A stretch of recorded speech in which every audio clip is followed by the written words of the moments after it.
How are you perceived within your organization? Does your management and perhaps your sales counterparts think of you as an arts and crafts party planner who works in the Make It Pretty department? Do they ever wonder if whatever it is you do has any impact on the business at all? Be honest.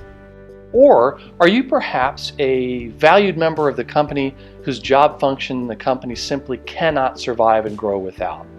Regardless of where you currently are in that marketing perception continuum, which end do you want to be on?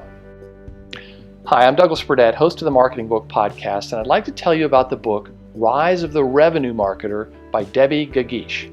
In the book, the author describes a before and after analogy that has come about because of the growing adoption of marketing software and its improving ability to measure marketing's contribution to the sales pipeline and revenues. For the longest time, marketers were bowling with a curtain in front of the bowling pins. They rolled the ball down the aisle and could hear that some pins were knocked down, but they couldn't tell how many pins or which pins or if they were getting a strike or not.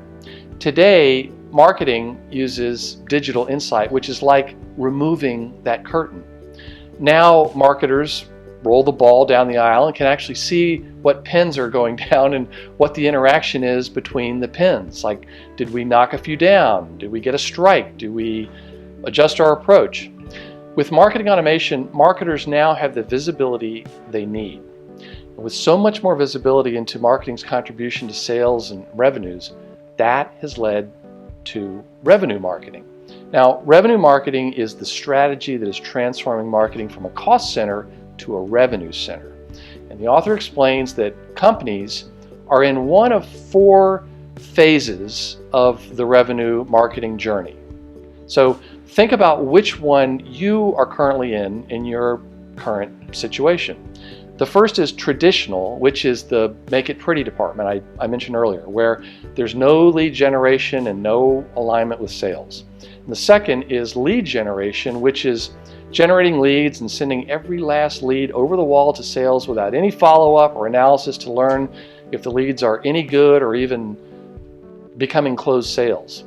And the third is demand generation, which is marketing is generating leads and measuring the contribution to the sales pipeline and revenue, but only by looking back. It's not predictive.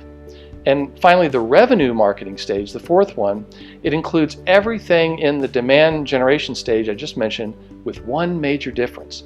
The revenue generated and attributed to marketing is now delivered in a machine that is repeatable, predictable, and scalable.